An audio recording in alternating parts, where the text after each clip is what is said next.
Death row flow, I've been going loco. Niggas broke, I might just pull it from the logo. And trap it like a dojo. Friday evening, May 24th, 2024, 6:30 p.m. Patrolling officers on Kansas City's east side heard what they'd heard too many times before, the sharp crack of gunshots cutting through rush hour traffic. But this time, witnesses were pointing frantically toward a car wash just off the Van Brunt Boulevard exit from Interstate 70. What they found there would become the city's 57th homicide of the year. Inside a bullet-riddled pickup truck sat Kevon Bifford, slumped over the wheel, blood pooling across the dashboard. The driver's side window was shattered, the front tire blown out by gunfire. Emergency medical personnel rushed to the scene, but it was already too late. Two Gun Kevy, the name that echoed through Kansas City's underground rap scene, had taken his last breath in a car wash parking lot, just blocks from the neighborhood where he'd grown up. Officers noticed something else. In the back seat, untouched despite the chaos, sat a designer Gucci bag. Nobody knows what was inside. The police never disclosed its contents. Street theories ranged from cash from a recent transaction to something far more valuable, something worth killing for. That bag would become one of the haunting questions that still circles this case today, nearly 2 years later with 0 arrests. Here's what makes this case different from the dozens of other shootings that plagued Kansas City that year. Kevon Bifford wasn't some reckless teenager caught up in his first beef. This was a 27-year-old man who'd survived 9 years in federal prison. A man who'd won Best Male Rap Artist at the 2021 Kansas City People's Choice Awards. A man whose track Vent had surpassed 1 million views, where he collaborated with Kansas City legend Tech 9 himself. This was someone who knew the streets, someone who understood the game, someone who'd been shot in the mouth back in 2008 and survived. Yet here he was, caught in broad daylight, during rush hour on a Friday evening, only 4 years after walking out of federal custody. How does someone with that much survival instinct, that much street intelligence, end up dead at a car wash before he even turns 30? That's the question that keeps people up at night. Because if Two Gun Kevy, smart, aware, successful, trying to change, couldn't escape the pull of the streets, then who can?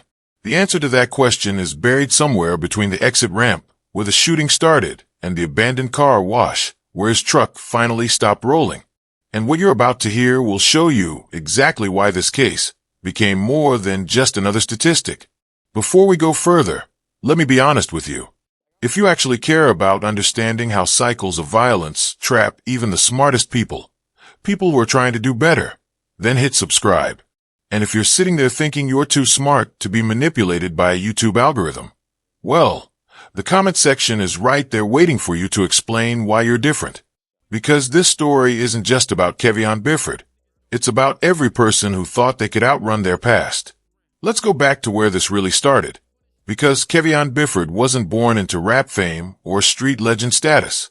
He was born in the late 1980s to a teenage mother on Kansas City's east side, in a neighborhood where survival meant adaptation and the sound of gunfire was as familiar as the ice cream truck rolling through in summer. This wasn't some wealthy kid who chose the streets for the thrill. This was a kid who entered that life at 15 or 16 years old because that's what the environment demanded. His rap career started the way so many hood dreams begin, completely by accident. Back in 2003, Kevon and his cousin were just messing around in his aunt's basement with the Fisher-Price recorder. You know the kind. Those cheap plastic toys that parents buy at Walmart thinking their kids will record birthday messages or silly songs.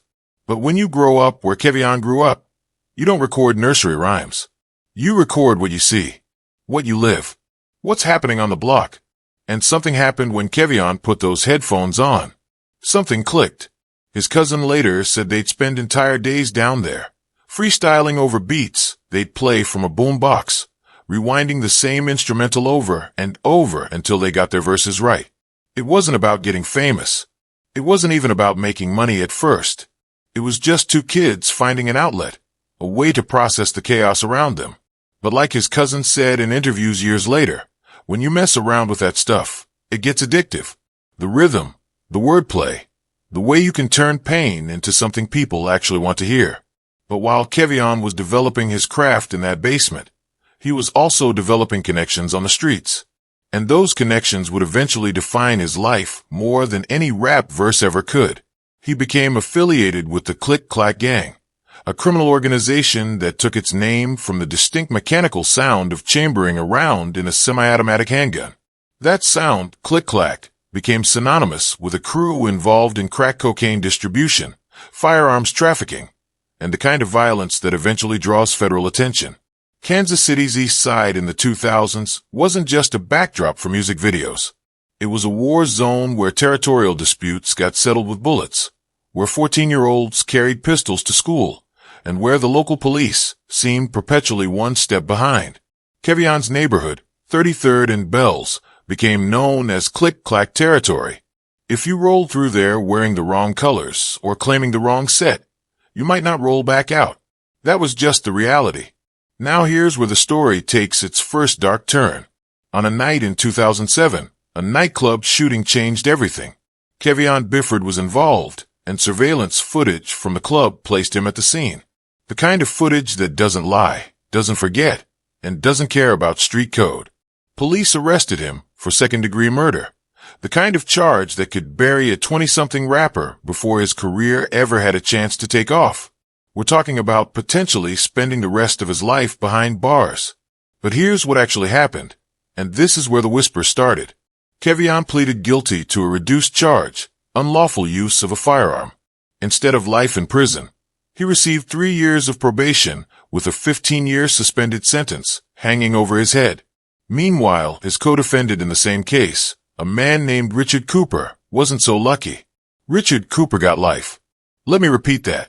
One person walks away with probation. The other gets life in prison for the same incident. Now, prosecutors and defense attorneys will tell you this happens all the time. Different levels of involvement, different criminal histories, different deals cut based on what the state can prove. But in the streets, where reputation is currency and perception is reality, people don't care about legal nuances. They do math. And the math here was simple. Kevon walked, Richard didn't. The question became, what did Kevon give up to earn that difference? According to street sources and court documents that later surfaced, Kevon allegedly provided police with specific details about a shooter. A description of someone with the chop with a banana clip, street slang for an AK-style rifle with an extended magazine. Someone with dreadlocks. Details specific enough to be useful in an investigation. Details that, true or not, would follow Kevon Bifford for the rest of his life. Because in the code that governs neighborhoods like 33rd and Bells, there's no greater sin than cooperation. No worse label than the one that was now being whispered behind his back. The allegations of snitching weren't just street gossip. They had consequences.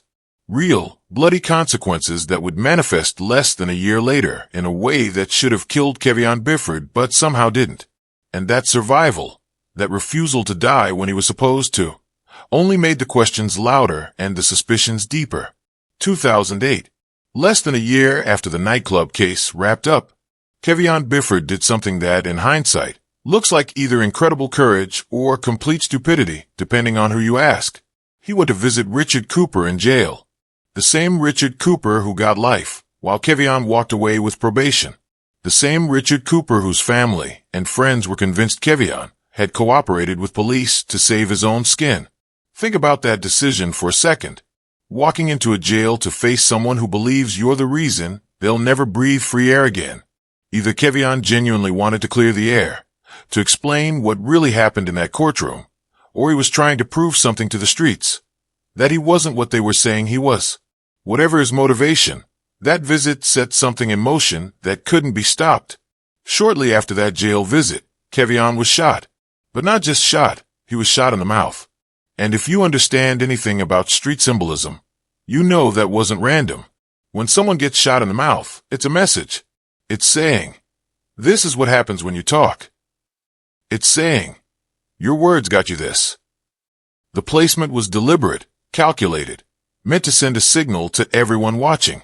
This is the price of cooperation. But here's what makes this moment so critical to understanding Kevon's story. He survived.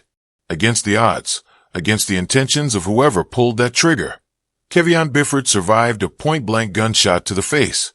The bullet entered through his mouth, somehow missed vital arteries and his brain stem, and he lived to tell about it. Except he didn't tell. And that refusal to speak would become the defining contradiction of his entire life. When investigators pressed him for information, when they asked who shot him, where it happened, why someone would want him dead, Kevon made a statement that was supposed to clear his name once and for all. He said, and this is documented, "Even if I knew who shot me, I would not prosecute because I am not a snitch or a rat." Read that again. He took a bullet to the mouth and still refused to cooperate with police about his own attempted murder. On the surface, that sounds like the ultimate proof of street loyalty, right? That sounds like someone living by the code, refusing to break no matter what. But here's the problem. The streets don't forget, and they definitely don't forgive contradictions. If you won't snitch about your own shooter, then why did you allegedly describe a shooter in someone else's case? If the code matters so much now, where was that code when Richard Cooper was getting sentenced to life? The math still wasn't adding up. And in neighborhoods where people spend their entire lives reading between the lines, looking for inconsistencies, trying to figure out who's really solid and who's just playing a role, those contradictions are fatal. Literally. Because the question hanging over Kevon wasn't just, did he cooperate in 2007? It was, can we trust him now? And in that world, doubt is a death sentence that just takes time to execute. What people outside the streets don't understand is that once that label attaches to you, once people start calling you a snitch, a rat, someone who cooperates, it doesn't matter what you do after. You can take a bullet and stay silent. You can do everything by the code from that moment forward. But the suspicion never dies. It just sits there, waiting for the right moment, the right conflict, the right excuse to resurface. And for Kevon, that moment was coming. Between 2009 and 2011, Kevon was arrested 8 more times. 8 separate incidents, each one involving drugs and firearms, each one following the same pattern. Witnesses don't show up to testify. Evidence gets suppressed, cases get dismissed or beaten at trial. On paper, it looked like Kevon had mastered the system, like he'd figured out how to operate just below the threshold of what prosecutors could actually prove in court. But that's exactly the kind of success that makes local police look incompetent. That's exactly the kind of pattern that makes district attorneys furious. And when you make the local system look bad enough times, when you beat enough cases and walk out of enough courtrooms with that smirk on your face, someone makes a phone call. Someone downtown decides it's time to change the game. Someone calls the feds. And when federal prosecutors get involved, they don't just charge you with what you did last Tuesday. They don't build a case around one incident or one arrest. They go back years. They connect dots that local police never bothered to connect. They turn your entire life into a conspiracy charge. And that's exactly what happened to Kevon Bifford on February 10th, 2011, when a federal grand jury unsealed an indictment that would reshape not just his life, but Kansas City's entire hip-hop scene. This wasn't just another drug case. This was the federal government treating the Clack gang like an organized crime syndicate. And Kevon Bifford was about to learn that surviving the streets is one thing. Surviving the feds is something else entirely. February 10th, 2011. While most of Kansas City was going about their regular Thursday, federal agents were executing synchronized raids across the east side. Doors were being kicked in before sunrise. Search warrants were being served at addresses connected to the Clack gang. And sitting in a courthouse downtown was a sealed indictment that had taken investigators nearly 2 years to build. A 12-count federal conspiracy case that would dismantle an entire organization. Kevon Bifford wasn't alone in that indictment. 7 co-defendants were named, including his own brother, Kevin Levance Jackson. Think about that weight for a second. Your own blood, your own family, caught up in the same federal case that's about to tear through your life. This wasn't some random street beef anymore. This was the federal government invoking statutes designed to prosecute organized crime, specifically Title 18, United States Code, Section 521, which allows for gang enhancements that can add up to 10 years per count. The charges against Kevon read like a greatest hits album of federal drug and gun crimes. conspiracy to distribute 28 grams or more of crack cocaine, possession with intent to distribute, felon in possession of a firearm, possessing firearms in furtherance of drug trafficking, distribution of cocaine base. Each charge carried mandatory minimum sentences that, when stacked together, could have put Kevon away for decades. This was the kind of case that doesn't go to trial and end with probation. But here's what made this case different from typical street-level drug arrests. The evidence the feds had accumulated was overwhelming. They'd recovered more than 20 firearms from various incidents connected to the Clack organization. And these weren't just guns, several were stolen. Others had been illegally modified with extended magazines and autosear conversions. Some of these weapons were ballistically matched to shootings across Kansas City's east side. At least one was connected to an unsolved homicide that still sits in a cold case file somewhere. The drug evidence was equally damning. Over 40 grams of crack cocaine, more than 100 grams of powder cocaine, marijuana, ecstasy pills, and nearly $2,500 in cash, which doesn't sound like much until you realize that's just what they found during the raids.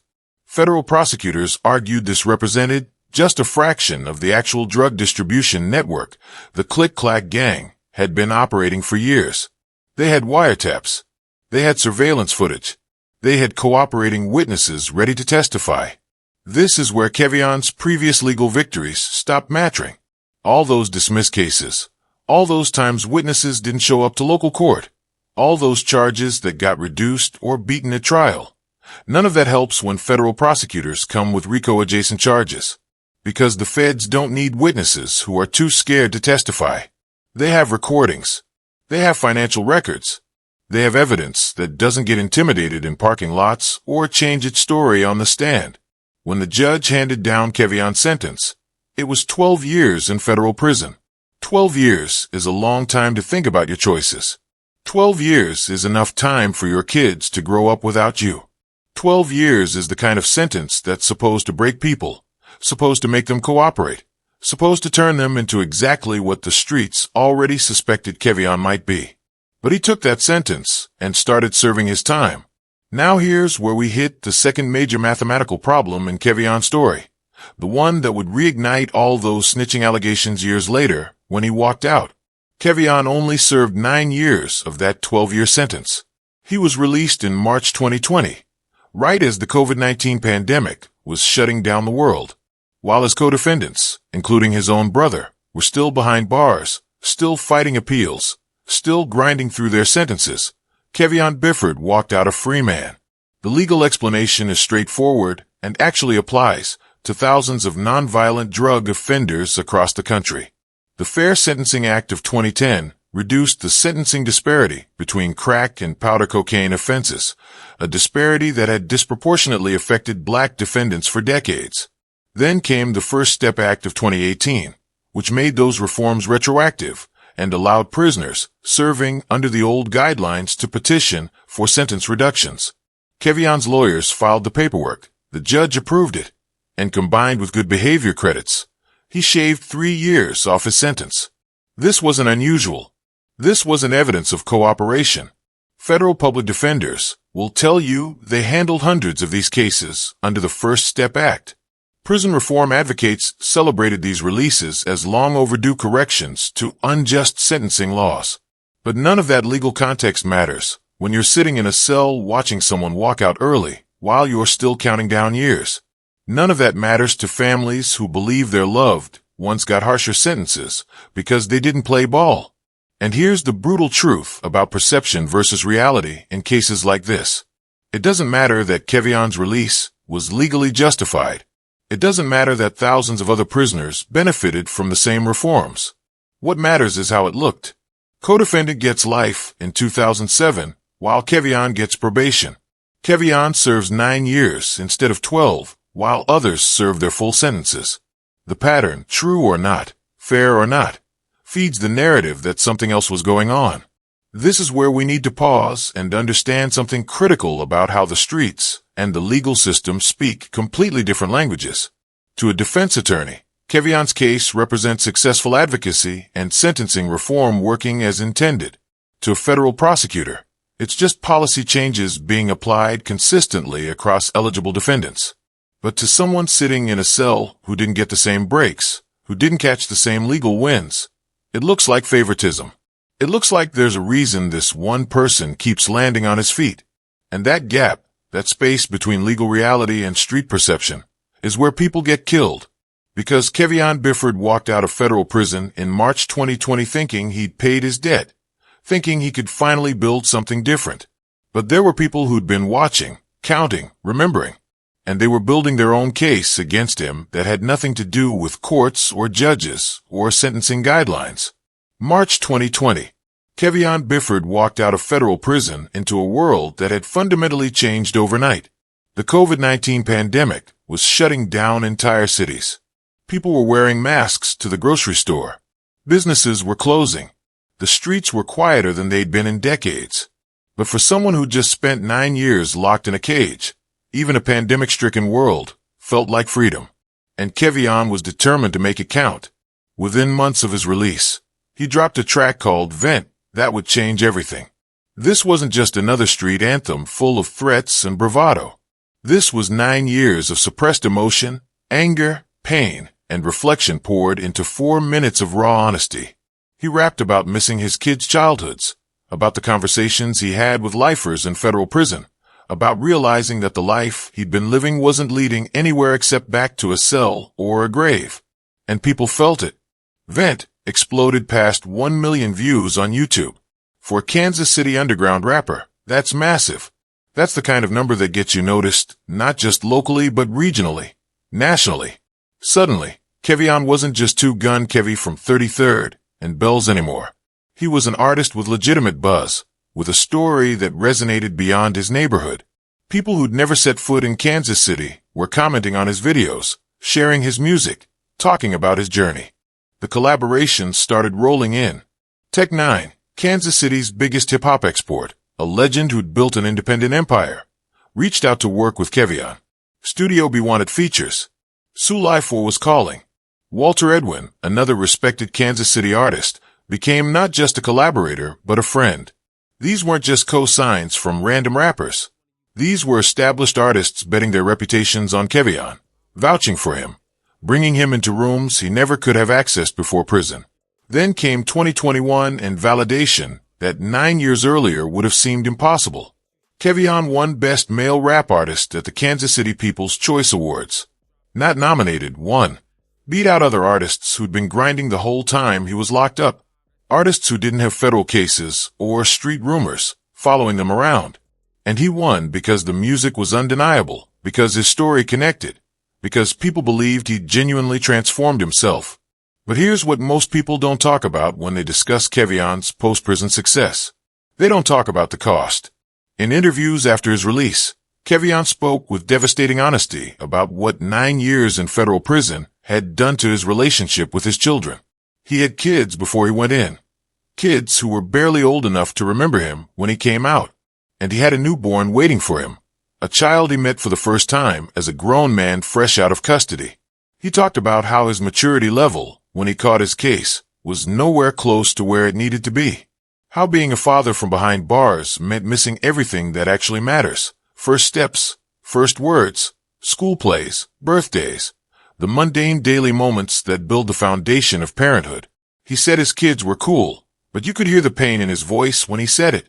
That distance, that lost time, that's something no award and no streaming numbers can ever give back. And here's where Kevon's story becomes a case study in the impossible tightrope that formerly incarcerated people walk when they try to reintegrate. He was focused on being a better father. He was talking about entrepreneurship, about building something sustainable beyond music. He was actively distancing himself from gang life, from the Clack affiliation that had defined his 20s. In interviews, he talked about being a trendsetter, representing Kansas City with pride, showing young people there was another path. But the music industry, especially in hip-hop, has a cruel paradox built into it. Your street credibility is often what makes you authentic. What makes people believe your music? What separates you from rappers who are just playing a character? But the moment you actually try to leave that life behind, the moment you start prioritizing business over beef, you risk being seen as soft. as someone who's lost their edge. As a target, Kevon tried to navigate this by shifting his ratio. Before prison, by his own admission, he was maybe 25% focused on money and 75% on street politics, on funk, on drilling, on maintaining his reputation through violence. After prison, he flipped it. 75% money, 25% keeping his name respected in the streets. That sounds like growth. That sounds like someone making better decisions. But to a certain type of person watching from the outside, it looked like weakness. He stopped explicitly naming enemies in his tracks the way younger Kansas City rappers were doing. The new generation was putting full government names in their songs, taunting dead Opps, broadcasting their locations on social media, treating violence like content. Kevon wasn't doing that anymore. He was keeping things more coded, more professional. And while that probably kept him from catching new charges, it also meant he wasn't performing the kind of recklessness that proves you're still dangerous. Here's what prison reform advocates don't always tell you. The system claims it wants people to change, to grow, to become productive citizens. But the streets don't reward growth. They punish perceived weakness. And mainstream society doesn't make it easy either. Kevon had a federal conviction on his record. That means most legitimate jobs were off the table. That means housing applications got denied. That means he was trying to build a legal income stream in an industry that's still largely cash-based and connected to the same streets he was trying to leave. So, what was he really doing for money? In his songs, he said he was hustling, that he was up in the six figures and heading toward 7. For someone with his background, with his connections, with limited legal options, that likely meant he was still involved in some form of street economy. Maybe not the same level as before prison. Maybe more careful, maybe more strategic, but probably not completely clean either. Because how do you go from federal drug conspiracy to legitimate six-figure income in 4 years with no college degree and a felony record? This is the impossible situation that traps so many people who leave prison with genuine intentions to change. You can't get a regular job that pays enough to support your family. You have skills and connections from one world, but you're trying to operate in another. So you end up in this gray area, not all the way in the streets, but not all the way out either. Making money however you can while trying to convince yourself and everyone watching that you're different now, that you're better, that this time will be different. And maybe it would have been. Maybe Kevon really was building towards something sustainable. Maybe another 5 years down the line, he would have been fully legitimate, fully out, living off music royalties and business ventures. But time is the one thing the streets don't give people who are trying to change. Because while Kevon was focused on his redemption arc, someone else was writing a different ending to his story. Someone who didn't care about his awards or his streaming numbers or his newborn baby. Someone who was just waiting for the right moment. May 24th, 2024. 6:30 in the evening. Friday, the beginning of Memorial Day weekend. Interstate 70 was packed with rush hour traffic, people heading home from work, families starting their holiday plans early. The usual chaos of a major highway cutting through Kansas City's east side. Somewhere in that sea of vehicles was Kevon Bifford's pickup truck, approaching the Van Brunt Boulevard exit. What happened next is still unclear, and that ambiguity is part of what makes this case so haunting. Some witnesses told police they heard arguing between vehicles on the highway itself, voices shouting over engine noise, windows down, the kind of confrontation that escalates from words to violence in seconds. Others said the shooting started right at the exit ramp, like someone had been waiting there, like they knew exactly which exit Kevon would take. Either way, multiple gunshots shattered the Friday evening calm. The shooter or shooters, because nobody knows for certain if it was one person or multiple, didn't just fire a warning shot or aim for the tires. They unloaded on that truck with the kind of intent that leaves no room for survival. Bullets punched through the driver's side door, shattered the window, blew out the front tire, turned that vehicle into a rolling crime scene. And somewhere in that barrage, at least one round found Kevon. Here's what makes this particularly calculated. Whoever did this knew Kevon's truck. You don't just randomly start shooting at vehicles during rush hour on a Friday evening unless you're absolutely certain you've got the right target. They either recognized the vehicle from a distance, or they saw Kevon through the window, or someone had been tracking his movements and knew exactly where he'd be. This wasn't a crime of opportunity. This was a planned execution that just happened to occur in one of the most public places imaginable.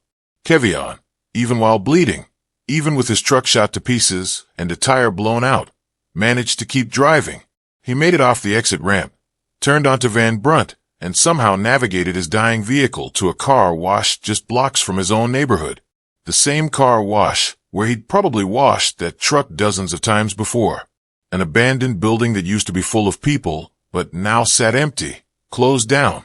Just another forgotten piece of infrastructure in a neighborhood that had seen too much violence. That's where the truck finally stopped rolling. That's where officers found him slumped over the wheel, the engine still running, that Gucci bag sitting untouched in the back seat, like a silent witness to whatever transaction or situation had led to this moment. Emergency medical personnel tried everything. Chest compressions, ventilation, the full protocol for gunshot trauma. But Kevon Bifford was already gone. The investigation into Kevon's murder hit a wall almost immediately. Despite happening during rush hour on a Friday evening, despite multiple witnesses hearing the shots, despite surveillance cameras at the nearby gas station that should have captured something useful, nobody's talking. The $25,000 reward sits unclaimed. No arrests have been made. Kansas City police publicly stated they believe people know more than they're willing to share, but that knowledge stays locked behind the same code that Kevon himself invoked back in 2008. Then came the social media chaos. According to multiple street sources, a rapper named 2 Times, who operated out of 33rd and Indiana, literally the next block over from Kevon's territory, allegedly posted something on his Instagram story hours after the murder. Something mocking. Something that crossed the line from rivalry into disrespect of the dead. The post was quickly deleted, and 2 Times later claimed he and Kevon were cool, but the damage was done. The streets started connecting dots that may or may not actually connect. Here's what we know about the friction between them. People always said 2 Times sounded like 2 Gun, that he was trying to copy Kevon's style, and 2 Times hated that comparison. Both had similar names. Both were from adjacent blocks. Both were rising in Kansas City's rap scene. Whether that professional jealousy translated into actual street beef is speculation.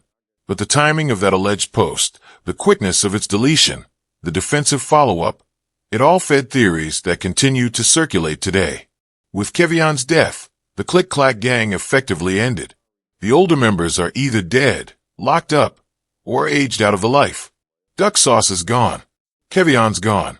The era of Kansas City rap that they represented, that raw, unfiltered street documentation from 33rd and Bells, died in that car wash parking lot.